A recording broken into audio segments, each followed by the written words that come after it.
इस वीडियो में हम लोग क्लास 10th साइंस का जो है मॉडल क्वेश्चन पेपर का हम लोग सॉल्यूशन करने के लिए जा रहे हैं 2025-26 का।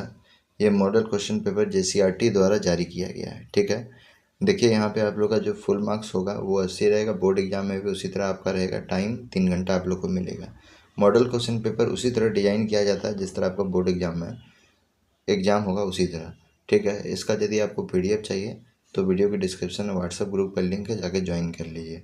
देखिए यहाँ पे आप लोग को जो है क्या बताया जा रहा है कि जो आपका टोटल नंबर ऑफ क्वेश्चन रहेगा बोर्ड एग्जाम में वो कितना रहेगा, 52 52 क्वेश्चन रहेगा। ठीक है, जिसमें से सेक्शन ए जो रहेगा वो MCQ का रहेगा, multiple choice question, objective question. जो ऑब्जेक्टिव क्वेश्चन का संख्या 30 है। ठीक है, आगे देखिए यहाँ पे जिसमें एक क्वेश्चन बनाने पे आप लोग को 1 नंबर मिलेगा। 31 से जो 38 तक होगा वो आप लोग का वेरी शॉर्ट आंसर टाइप होगा, मतलब एक लाइन वाला आंसर होगा।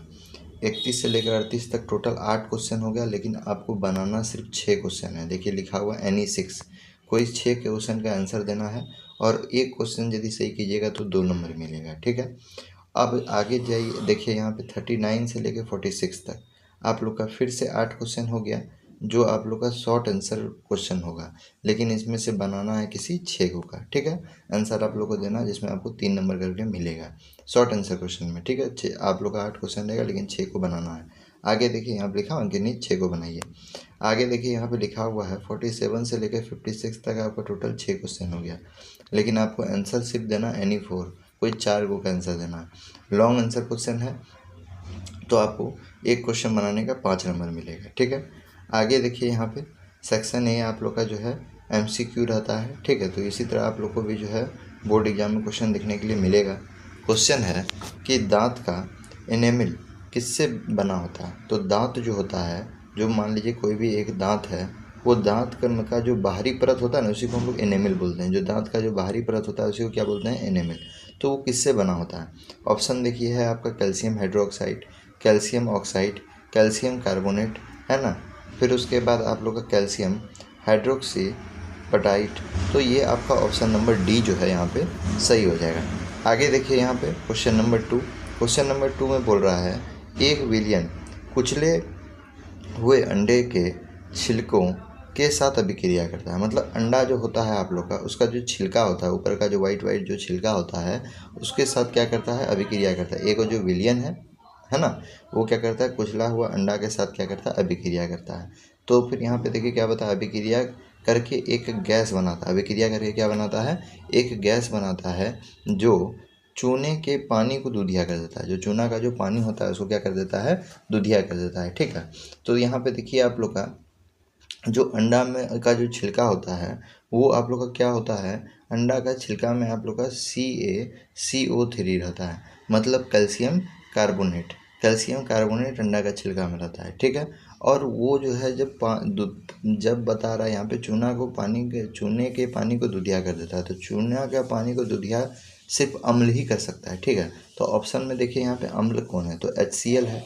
क्या है, HCl। और जब HCl हो जाता है तो यहाँ पे ऑप्शन नंबर बी भी आपका क्या हो जाएगा, सही हो जाएगा। ठीक है, तो यहाँ पे बताया है कौन सा, तो इस विलियन में शामिल है, तो इसमें आप लोग का क्या होगा, अम्ल HCl शामिल होगा। ठीक है, जो चूना का पानी को क्या कर देता है, दूधिया कर देता है। आगे देखिए यहाँ पे क्या बता रहा है कि क्वेश्चन नंबर 3, एक तत्व ऑक्सीजन के साथ अभिक्रिया करके उच्च गलनांक वाला यौगिक बनाता है। क्या बोल रहा है, एक तत्व जो है ऑक्सीजन से भी क्रिया करता है। किससे भी क्रिया कर रहा है, ऑक्सीजन से भी क्रिया कर रहा है और उच्च गलनांक वाला यौगिक बनाता है। यह यौगिक जल के साथ घुलनशील है। यह यौगिक मतलब पानी में मिलाएंगे तो घुल जाएगा। यह तत्व क्या है, अब बोल रहा है पानी के मिलाने के बाद इसमें जो है गर्मी भी उत्पन्न होता है ना, उच्च गलनांक है। तो वो आपका क्या होगा, एक ही तत्व है, कैल्शियम, है ना। कैल्शियम आप लोग का जो चूना पत्थर का जो सूत्र होता है CaO, है ना। जो चूना का जो सूत्र होता है, चूना को आप जो है कैल्शियम वही होगा चूना जी, उसको जब आप पानी मिलाइएगा तो देखिए गर्म हो जाएगा। ठीक है, कोई बाल्टी मिला के देखिएगा, छुइएगा बाल्टी को बाहर से तो गर्म हो जाता है। तो ऑप्शन नंबर ए आपका क्या हो जाएगा, सही हो जाएगा। चौथा नंबर क्वेश्चन देखिए क्या बोल रहा है कि मानव में यौवन की आयु होती है। तो बायोलॉजी क्वेश्चन जो है डायग्राम उसमें समझ लिया, अधिकतर क्वेश्चन इसमें रटने वाला होता है। ठीक है, तो ये सबको याद कर लीजिएगा, 12 से 14 वर्ष। ठीक है, आगे देखिए यहाँ पे क्या बोल रहा है कि जब हाइड्रोजन सल्फाइड गैस को कॉपर सल्फेट के नीले घोल से गुजारा जाता है तो जो है अवक्षेप का रंग होता है। जो सामान जो आपका जो भी आपका जो है सब्सटेंस बनता है तो उसका रंग आपको पूछ रहा है क्या होता है, क्या बोला है आपका हाइड्रोजन सल्फाइड है ना। तो हाइड्रोजन सल्फाइड का जो है आपका पहले सूत्र क्या होता है, तो H2S है क्या नहीं। अब देखिए यहाँ पे क्या बोला है, उसको कॉपर सल्फेट के साथ मतलब Cu सल्फेट SO4 है ना, उसको जो है नीले घोल के साथ गुजारा जाता है तो आपका क्या बनेगा, जब ये दोनों के साथ जब आप रिएक्शन करवाइएगा तो आपका CuS मतलब कॉपर सल्फाइड बनता है ना। और जो है उसका अवक्षेप का रंग क्या होता है, तो कॉपर सल्फाइड बनता है और आपका H2SO4 बनता है। तो कॉपर सल्फाइड जो है उसका रंग क्या होता है, तो उसका रंग काला होता है। क्या होता है, काला। तो ऑप्शन नंबर ए जो है आप लोग का सही हो जाएगा। चलिए क्वेश्चन नंबर 6 देखते हैं। क्वेश्चन नंबर 6 क्या बोल रहा है, निम्नलिखित में से कौन सा भौतिक परिवर्तन नहीं है। देखिए दो तरह का परिवर्तन होता है, एक आपका भौतिक होता है और एक आप लोग का जो है रासायनिक होता है, ठीक है। एक भौतिक और एक रासायनिक। भौतिक परिवर्तन क्या है, जिसमें कोई भी आपको नया चीज़ न्यू सब्सटेंस नहीं बनेगा। जैसे मान लीजिए बर्फ़ को आप जो है ठंडा कीजिएगा तो पानी है, पानी को ठंडा कीजिएगा, ठीक है, तो वो क्या बन जाएगा, बर्फ़ बन जाएगा। फिर बर्फ़ को गर्म कीजिएगा फिर से पानी बन जाएगा। नया चीज़ तो कुछ नहीं बना। लेकिन वही मान लीजिए एक पेपर है आपको और उसको जला दिए तो उससे आपका क्या बन गया, राख बन गया, ठीक है।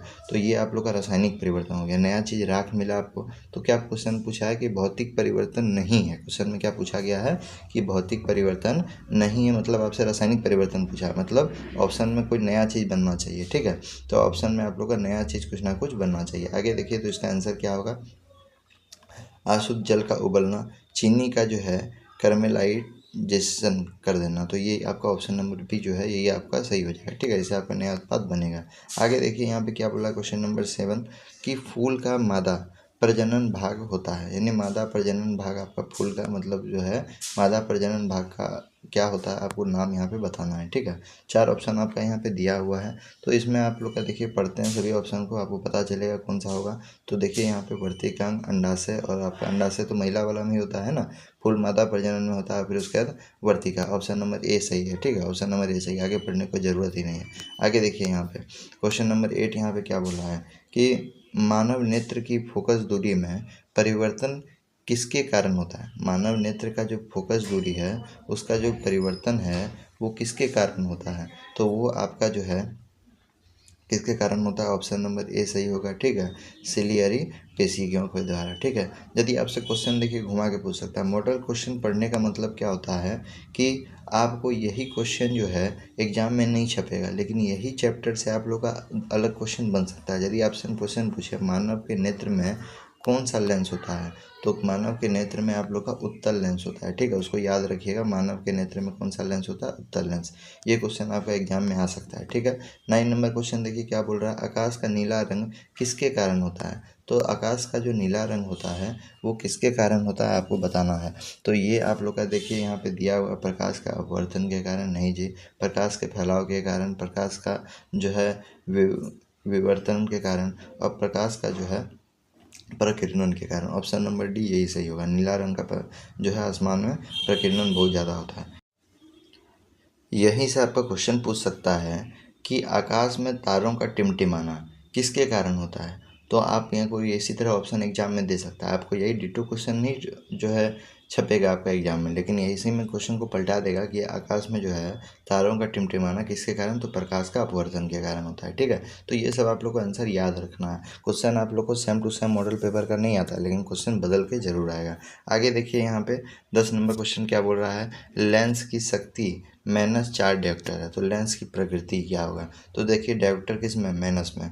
जब भी डायोप्टर माइनस में रहे तो आँख कान बंद करके आपका आंसर क्या हो जाएगा, अवतल दर्पण। समझ में आया ना। डी माइनस में होगा तो अवतल, डी प्लस में होगा तो उत्तल। समझ में आया। आपको ये ट्रिक बता दी। आपको माइनस वाला पूछा है, आप मॉडल पेपर में माइनस वाला दिया है, आपका एग्जाम में प्लस वाला दे देगा, पूछ देगा 4 डायोप्टर है तो आपका आंसर उत्तल हो जाएगा। समझ में आया क्या नहीं। इसी तरह आपका क्वेश्चन बनता है। 11 नंबर में क्वेश्चन क्या बोला है, मटर में एक जो है शुद्ध लंबे पौधे को एक शुद्ध छोटे पौधे के साथ जो है आपका जो है संकरणित किया जाता है। तो F2 जो है पीढ़ी में शुद्ध लंबे पौधे और शुद्ध छोटे पौधे का अनुपात क्या होगा, ठीक है। तो लंबा पौधा और छोटा पौधा का जो है अनुपात आपसे पूछ रहा है। ठीक है, आपका लंबा पौधा और छोटा पौधा का अनुपात आपसे पूछ रहा है, तो ये आप लोग का 1:1 होता है। ठीक है, क्या होता है? 1:1 होता है। ठीक है, ये सब बायोलॉजी वाला क्वेश्चन सब ये सब रटने वाला है। ठीक है, आगे देखिए यहाँ पे क्या बोल रहा है। 12 नंबर क्वेश्चन। 12 नंबर क्वेश्चन बोल रहा है, एक वस्तु अवतल दर्पण के सामने 20 सेंटीमीटर की दूरी पर रखा जाता है। अवतल बोला है, गौर से देख लीजिए, क्या बोला है? अवतल। जब भी क्वेश्चन में देखिए यहाँ पे क्या बोला है? अवतल बोला है। जब भी क्वेश्चन में अवतल बोले मतलब आपका यू भी माइनस में, भी माइनस में, एफ भी माइनस में, जो दिया हुआ है वो। तो क्या बोला है यहाँ पे? 20 सेंटीमीटर की दूरी पर रखी गई है। 20 सेंटीमीटर मतलब यू क्या हो गया? -20 हो गया, काहे कि अवतल दर्पण है। अब फोकस दूरी दिया हुआ 25 सेंटीमीटर, फोकस भी क्या हो गया? माइनस में हो गया। ठीक है, तो वस्तु का आपका आवर्धन, आवर्धन देखिए यहाँ पे यू हो गया, ये एफ हो गया। आवर्धन के लिए आपको भी चाहिए, भी दिया हुआ नहीं है तो पहले आपको भी निकालना पड़ेगा। ठीक है, तो चलिए हम लोग इसको बनाते हैं। क्वेश्चन में आप लोग का यू दिया हुआ था, यू कितना दिया हुआ था? आपका -20 दिया हुआ था। ठीक है, फिर उसके बाद आगे देखते हैं यहाँ पे एफ था, एफ कितना दिया हुआ था क्वेश्चन में? -25 दिया हुआ था। आपको फार्मूला लगाना है भी निकालने के लिए। 1/f बराबर क्या होता है? 1/v + 1/u। इसको पहले कॉपी में लिख लीजिए, जगह कम है, फिर से हम लिखते हैं इसको। ठीक है, देखिए 1/f लिखे थे, 1/f लिखे थे तो 1 लिख दिए, f के जगह में -25 था। ठीक है, 1/v लिखे थे, v के जगह में आप लोगों का कुछ नहीं था तो v, u के जगह में आप लोगों का क्या था? -20। देख लीजिए ये माइनस है और यहाँ पे प्लस है, प्लस माइनस क्या हो गया? यहाँ पे माइनस हो गया, प्लस माइनस क्या हो गया? यहाँ पे माइनस हो गया है क्या? नहीं, प्लस माइनस आपका क्या हो गया? माइनस हो गया। ठीक है, अब देखिए ये जो आपका -20 है, इसको हम इधर भेज सकते हैं, तो माइनस इधर जाके क्या हो जाएगा? प्लस में। तो वही चीज़ हमको करना है, 1/v और उसको जो है 1/25 था वो माइनस में था, उसको हम क्या कर दिए? 20 था उसको प्लस में था, उसको आपका जो माइनस में था उसको हम किस में भेज दिए? प्लस में भेज दिए। ठीक है, आगे देखिए इसको हम लोग जो है सॉल्व करेंगे तो 25 और 20 का नीचे वाला एलसीएम लीजिएगा तो कितना आएगा? 100 आएगा। कितना आएगा? 100। ठीक है, 25 का पहाड़ा में 100 4 बार में। ठीक है, और लेकिन माइनस है तो -4 हो जाएगा। आगे देखिए 20 का पहाड़ा में 100 कितना बार में? 5 बार में। और 5 का यहाँ से क्या हो जाएगा? 5, 5 का यहाँ से इसको मल्टीप्लाई कीजिएगा, 5 का 5। अब देखिए यहाँ पे 5 आया और यहाँ 4 आया, 5 में 4 को घटाइए तो यहाँ पे माइनस है, प्लस है, प्लस माइनस माइनस होगा तो 5 में 4 जाएगा तो कितना बचेगा? 1 बचेगा। 1 प्लस में आएगा क्योंकि 5 बड़ा है। ठीक है, 5 बड़ा है, 5 में प्लस का चिन्ह और नीचे में 100 का 100, तो 1/v बराबर कितना हुआ? 1/100। देखिए यहाँ पे 1/v बराबर क्या हुआ? 1/100 है ना। अब देखिए क्रॉस मल्टीप्लिकेशन कर दीजिए, 1 को 1 से भी को 1 से मल्टीप्लाई कीजिएगा तो भी होगा, और 100 को जो है 1 से मल्टीप्लाई कीजिएगा तो क्या होगा? 100 होगा। तो भी का मान कितना आया? 100 आया। ठीक है, 100 आया। अब देखिए आगे चलते हैं। आपको क्वेश्चन में क्या बोला था? क्वेश्चन में बोला था वस्तु का आवर्धन क्या होगा? आवर्धन मतलब m, आवर्धन मतलब m। अब हम m का फार्मूला लगा देते हैं। m = क्या होगा? v/u। v कितना दिया हुआ था? अभी हम लोग निकाले 100। क्वेश्चन में u कितना दिया हुआ था? माइनस में 25 कटेगा तो कितना होगा आप लोग का? 25 पंचे आपका जो है 100 होता है ना। तो यहाँ पे आप लोग का 25 पंचे 100 होगा, मतलब आप लोग का जो आंसर हुआ वो -5 होगा। ठीक है, आपका -5। ऑप्शन नंबर देखिए क्या होगा सही? Option number -5, option number B क्या हो गया? सही हो गया। आगे चलिए यहाँ पे क्वेश्चन नंबर 13 क्या बोल रहा है कि खाद्य जल के लिए निम्नलिखित में से क्या सत्य है? ठीक है, तो क्या सत्य है आपको यहाँ पे? तो प्रत्येक स्तर पर, ऑप्शन पढ़िए, प्रत्येक स्तर पर उपलब्ध ऊर्जा कम हो जाती है तो ऊर्जा विभिन्न स्तरों से होकर उत्तरोक्त गति करती है ना। तो यहाँ पे दोनों ऑप्शन सही होगा। ठीक है, दोनों ऑप्शन यहाँ पे सही होगा कि प्रत्येक स्तर पर जो ऊर्जा होता है वो कम होते चल जाता है। ठीक है, मान लीजिए घास है, घास को कोई कीड़ा खाया तो उसका जो आपका जो एनर्जी है उसका 10% जो है कीड़ा के पास जाएगा। कीड़ा को फिर मेढक खाया तो ये कीड़ा का जो 10% एनर्जी है वो मेढक के पास चल जाएगा, और इस गति का भी हस्तांतरण होते रहता है। ठीक है, तो ऑप्शन नंबर सी यहाँ पे सही हो जाएगा। आगे चलिए यहाँ पे क्वेश्चन नंबर क्या है? आगे देखिए यहाँ पे क्वेश्चन नंबर क्या है? यहाँ पे 14 है ना। क्वेश्चन नंबर 14 देख लीजिए क्या बोला है। यदि किसी विशेष छोर से देखने पर परखनली में धारा की दिशा में क्या होगा? धारा की आपका दिशा वामावर्त है तो आपका जो है परिनालिका का यह जो है सिरा क्या होगा? ठीक है, तो पर्णलिका का जो सिरा होगा वो आप लोग का उत्तरी ध्रुव की तरफ होगा। ठीक है, इसको याद कर लीजिए, किसकी तरफ होगा? उत्तरी ध्रुव की तरफ। आगे देखिए यहाँ पे क्या बोला है, निम्नलिखित में से कौन सा व्यंजक सर्किट के विद्युत शक्ति का प्रतिनिधित्व नहीं करता है? क्या बोला है? शक्ति का जो है प्रतिनिधित्व नहीं करता है। तो शक्ति का पहले जो है, यानी शक्ति मतलब पावर, पावर का आपको जो है फार्मूला आना चाहिए इसके लिए। ठीक है, पावर का क्या आना चाहिए आपको? फार्मूला आना चाहिए। तो पहले पावर का जो है 3 फार्मूला होता है। ठीक है, शक्ति का जो होता है वो 3 फार्मूला होता है। कौन कौन होता है? आपको शक्ति का फार्मूला लिखवा देते हैं, कॉपी में आप लोग लिख लीजिए। P इक्वल टू क्या होगा? VI, पहला फार्मूला। दूसरा फार्मूला क्या होता है? P equal to V² by R। तो तीसरा फार्मूला क्या होता है? P equal to I² by R। ठीक है, पहले ये फार्मूला आप लोग लिख लीजिए और देखिए क्वेश्चन में कि ऑप्शन में कि कौन 3 को फार्मूला नहीं है। ये 3 फार्मूला जिसमें नहीं मिलेगा वही आंसर होगा। ठीक है, देखिए ये वाला फार्मूला अभी VI वाला हम लोग पढ़े थे। फिर उसके बाद यहाँ पे I² वाला R अभी तीसरा नंबर में आपको लिखवा दिए। ठीक है, I² बाय यहाँ पे आप लोग का R। ठीक है, यहाँ पे देख लीजिए। फिर उसके बाद जो है I² बाय R, और यहाँ पे I² बाय R नहीं, आपको लिखवाए थे I² मल्टीप्लाई R, है ना, इनटू R, लेकिन यहाँ पे डिवाइड में दिया हुआ। तो ऑप्शन नंबर बी क्या हो जाएगा? गलत हो जाएगा। 3 फार्मूला हम लोग पढ़े थे, A number, B number, C number, लेकिन यहाँ पे डिवाइड वाला दिया हुआ, तो ये गलत हो जाएगा। ऑप्शन नंबर बी यहाँ पे सही हो जाएगा। ठीक है, आगे देखिए यहाँ पे क्या बता रहा है। आगे यहाँ पे है 16 नंबर। 16 नंबर क्वेश्चन क्या बोल रहा है? जलीय द्रव्य और लेंस के बीच का काला आपका जो है उद्घाटन क्या कहलाता है? तो जलीय द्रव्य मतलब आँख के बारे में बात कर रहा है। ठीक है, तो आँख में जो है आपके जो नेत्र है उसमें काला रंग का जो होता है वो क्या कहलाता है? तो वो आप लोग का जो है क्या कहलाएगा? तो वो आप लोग का पुतली कहलाता है। ठीक है, वो आपका क्या कहलाता है? पुतली कहलाता है। ठीक है, इंग्लिश में आप लोग का पुपिल। आगे देख लीजिए यहाँ पे क्या लिखा हुआ है, निम्नलिखित में से कौन सी गैस वसा और तेल युक्त खाद्य पदार्थ को लंबे समय तक संग्रहित करने के लिए उपयोगी है? मतलब जो है आप मान लीजिए कभी कुरकुरे या लेस खाए होंगे, वो उसका पैकेट देखिएगा फुला हुआ रहता है। ठीक है, तो देखिएगा वो जो गैस होता है वो कौन सा गैस है? ठीक है, तो आपको गैस का नाम बताना पूछा है ना, कौन सी गैस जो है वसा और तेल वाला पदार्थ को, ये सब को जो है आपको लंबा समय तक रखता है। आप ऐसा तो नहीं, आप अभी कुरकुरे खा रहे हैं तो अभी तुरंत बन के आया है, कितना दिन से दुकानदार के पास ये रखा हुआ होगा। ठीक है, तो आपको इसका आंसर बताना है। तो इसका आंसर आप लोग का क्या हो जाएगा? Nitrogen gas. ठीक है, आगे देखिए यहाँ पे क्या बोल रहा है। 18 नंबर क्वेश्चन, एक विद्युत जनरेटर परिवर्तित होता है। मतलब जनरेटर आप लोग देखे होंगे, है ना, जनरेटर आप लोग देखे होंगे। जनरेटर का काम क्या होता है? जब लाइट आप लोग का चल जाएगा तो जनरेटर होता है। जो जनरेटर आप लोग का रहता है उसमें आप लोग का जो है एक देखिएगा जो सॉकेट टाइप का रहता है, उसको घुमाते हैं ऐसे ऐसे करके, तो फिर जनरेटर का जो मोटर होता है, पंखा, वो आपका चलने लगता है ना, ये घूमने लगता है। तो आपका जनरेटर किस तरह काम करता है?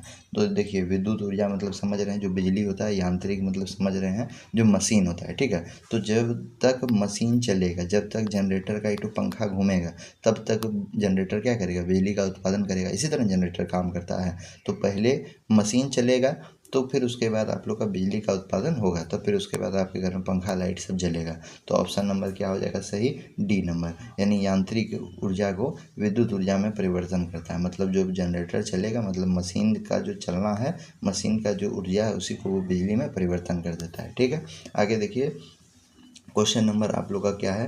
क्वेश्चन नंबर यहाँ पे आप लोग का 19 है। ठीक है, देखिए यहाँ पे क्या पूछा है। सामान्य दृष्टि वाले एक युवा वयस्क के लिए स्पष्ट दृष्टि की न्यूनतम दूरी, क्या पूछा है यहाँ पे? न्यूनतम दूरी। एकदम गौर से देखिए, न्यूनतम दूरी जब भी बोलेगा तो ये आप लोग का आंसर हो जाएगा क्या? 25 सेंटीमीटर। ठीक है, लेकिन देखिए मॉडल पेपर में पूछा है न्यूनतम, आपका बोर्ड एग्जाम में पूछ देगा अधिकतम। अधिकतम दूरी जब भी पूछ दे तो वो आपका अनंत हो जाएगा। ठीक है, अधिकतम दूरी जब भी पूछे तो वो क्या हो जाएगा?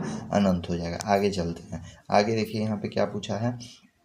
आगे देखिए यहाँ पे 20 नंबर कि मानव आँख किसी वस्तु का प्रतिबिंब अपने डैश बनाता है। तो मानव आँख में जो है आप लोग का जो प्रतिबिंब है, कोई भी वस्तु का जो प्रतिबिंब है वो रेटिना पे बनता है। ठीक है, रेटिना को हम लोग दृष्टिपटल भी बोलते हैं। ठीक है, यदि एग्जाम में ये क्वेश्चन दे देगा और रेटिना देगा ही नहीं तो दृष्टिपटल देगा, तो दृष्टिपटल भी सही हो जाएगा। ठीक है, रेटिना का ही दूसरा नाम दृष्टिपटल है। 21 नंबर क्वेश्चन देखिए क्या पूछ रहा है।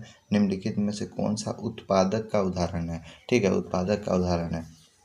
तो क्या होगा, उत्पादक का उदाहरण यानी आपका फर्स्ट स्टेज में जो उत्पादक होता है वो घास होता है। क्या होता है? घास होता है। घास को कौन खाएगा? कीड़ा। कीड़ा कौन खाएगा? मेढक। मेढक को कौन खाएगा? सांप। इस तरह के जो है प्रथम उत्पादक वो क्या है? घास है। ठीक है, आगे चलिए यहाँ पे 22 नंबर क्वेश्चन क्या बोल रहा है।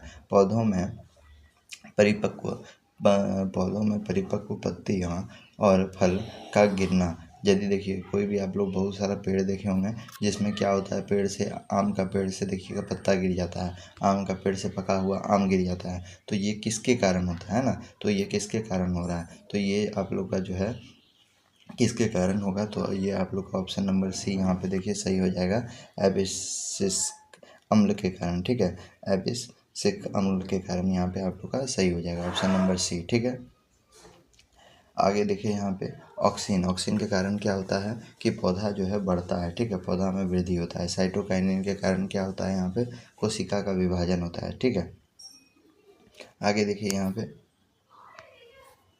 अगला क्वेश्चन क्या बोल रहा है, 23 नंबर। शरीर का वह भाग जो तंत्रिका तंत्र से भेजे गए निर्देश पर प्रक्रिया करता है तो उसे कहते हैं। ठीक है, जैसे मान लीजिए क्या बोल रहा है, शरीर का वह भाग जो तंत्रिका तंत्र से भेजा गया निर्देश। मान लीजिए शरीर है, शरीर में आप लोग का कांटा गड़ गया तो निर्देश भेजेगा ना ब्रेन को, जी कि कांटा गड़ा है। तो आपका जो है ये यहाँ पे बताया है कि यहाँ पे इसका प्रक्रिया जो है करता है तो उसको हम लोग क्या कहते हैं। ठीक है, तो उसको हम लोग क्या कहेंगे, तो वो आप लोग का जो है प्रभावक होता है। ठीक है, प्रभावक होता है, इफेक्टर होता है। ठीक है, चलिए आगे देखिए यहाँ पे क्या पूछा है, कौन सा रेफ्रिजरेट रेफ्रिजरेटर ओजोन परत के क्षरण के लिए जिम्मेदार है। ठीक है, अब देखिए यहाँ पे पूछ रहा है कि जो है ओजोन परत का क्षय। आप बहुत जगह सुने हुए हैं कि ओजोन परत का क्या हो रहा है, लीकेज हो रहा है ओजोन परत में, समझे ना? तो किस गैस के कारण हो रहा है? ठीक है, तो किस गैस के कारण हो रहा है, तो ये आप लोग का देखिए यहाँ पे क्लोरोफ्लोरोकार्बन। ठीक है, 24 नंबर आप लोग का 24 का बी नंबर ऑप्शन सही हो जाएगा, CFC। ठीक है, आगे देखिए क्वेश्चन क्या बोल रहा है यहाँ पे, निम्नलिखित में कौन जल के साथ अधिक अभिक्रियाशील है? जल के साथ जो है कौन अधिक अभिक्रियाशील है, तो वो आप लोग का जो है यहाँ पे ऑप्शन पढ़िएगा। तो जल के साथ कौन अधिक अभिक्रियाशील? सोडियम, मैग्नीशियम, एल्युमिनियम, क्या लोहा?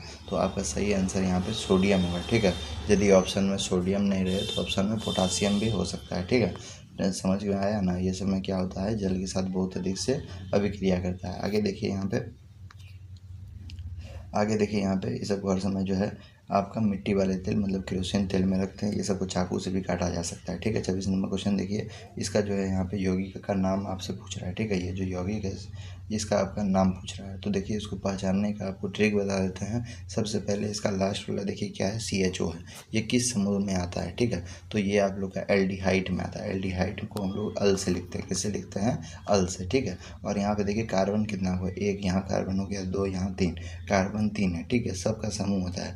कार्बन जो आपका रहता है, पहला समूह आता है उसको मेथ बोलते हैं, दूसरा को एथ बोलते हैं, तीसरा यहाँ पे 3 को है तो उसको प्रो बोलेंगे। ठीक है, तो आपका क्या हो जाएगा, प्रोपेनल है ना, प्रोपेनल। ऑप्शन में देखिए प्रोपेनल कहाँ है, तो ऑप्शन नंबर आप लोग का जो है डी यहाँ पे सही हो जाएगा। ठीक है, ऑप्शन नंबर डी यहाँ पे सही है। चलिए आगे देखिए यहाँ पे 27 नंबर क्वेश्चन क्या पूछ रहा है, अभिक्रिया यहाँ पे दे दिया है तो यहाँ पे दे दिया जैसे ऊर्जा की पहचान कीजिए, है ना। देखिए यहाँ से ऊर्जा क्या हो रहा है, बाहर निकल रहा है। ठीक है, तो उसमें छेपी हो जाएगा। ठीक है, आगे देखिए यहाँ पे 28 नंबर क्वेश्चन क्या बोल रहा है। 28 नंबर क्वेश्चन, एक जो है आपका न्यूरॉन के भीतर सूचना कैसे प्रवाहित होता है, तो आपका न्यूरॉन के भीतर जो है सूचना कैसे आपका प्रवाहित होगा। न्यूरॉन देखे है ना जी, आप उंगली के आकार का रहता है, संराचक है ना, जिसमें आपका सूचना किस प्रकार जो है प्रभावित होता है आपको बताना है। तो ये यहाँ पे आपका जो है डेंड्राइट, फिर उसके बाद कोशिका शरीर, फिर उसके बाद अक्षांतु, फिर उसके बाद आपका तंत्रिका अंग, यहीं ऑप्शन नंबर ए सही है। इसी से आपका क्या होता है, इसी से आपका जो है यहाँ पे क्या होता है, सूचना जो है प्रदान होता है। सबसे पहले आपका डेंड्राइट से पहले आपका जाएगा, फिर उसके बाद आपका उसके बाद जो है कोशिका शरीर में, फिर उसके बाद अक्षांतु में, फिर उसके बाद तंत्रिका अंग में, इस तरह करके सूचना होता है। ठीक है, इस तरह का एक कोशिका दूसरा जो है आपका देते रहता है सबको सूचना। क्या बोला है, 3 R। तीन आर जो हमें दीर्घकालीन उपयोग के लिए प्राकृतिक संसाधनों के संरक्षण में मदद करता भी है। मतलब जो है हम लोग कोई भी सामान को ज़्यादा समय तक जो है यूज कर पाएँ उसके लिए तीन आर क्या बताता है। तो तीन आर आप लोगों को क्या बताएगा, मतलब कोई भी सामान का कम यूज करना, यूज किए हैं तो फिर उसके बाद उसको पूर्ण चक्र मतलब उसको जो है फिर उसके बाद जो है मान लीजिए कोई पॉलीथीन है, प्लास्टिक प्रकृति के लिए हानिकारक है तो पहले उसको कम यूज करेंगे। यदि यूज कर रहे हैं तो एक बार यूज किए, यदि ख़राब हो गया तो फिर उसको फैक्ट्री में फिर से रिसाइकल करेंगे, ठीक है। फिर रिसाइकल करने के बाद फिर से हम उसी का यूज करेंगे, ठीक है, नया प्लास्टिक का यूज नहीं करेंगे। तो यहाँ पे आपका ऑप्शन नंबर डी देखिए, यहाँ पे रिड्यूस यानी कम यूज करेंगे, रिसाइकल और फिर उसका रीयूज है ना, मतलब हर समय उसका यूज करते रहेंगे। आगे देख लीजिए 30 नंबर क्वेश्चन क्या बोल रहा है, रंध्र छिद्र का खुलना और बंद होना इस पर आपका जो है निर्भर है, ठीक है। तो यहाँ पे ये किस पर निर्भर होता है, तो ये आप लोग का जो ऑप्शन नंबर सी द्वारक कोशिका में जल के कारण, ठीक है। तो ये यहाँ पे देखिए आप लोग का MCQ क्वेश्चन है, ठीक है, ये MCQ है। अगला वीडियो में आप लोग का जो है सब्जेक्टिव क्वेश्चन का भी जो है वीडियो बन चुका है। चैनल पे जाइए, देखिए अच्छा प्रकार से और वीडियो को शेयर ज़रूर कर दीजिए, ठीक है। और वीडियो के डिस्क्रिप्शन व्हाट्सएप ग्रुप का लिंक है, उसको ज्वाइन कर लीजिए।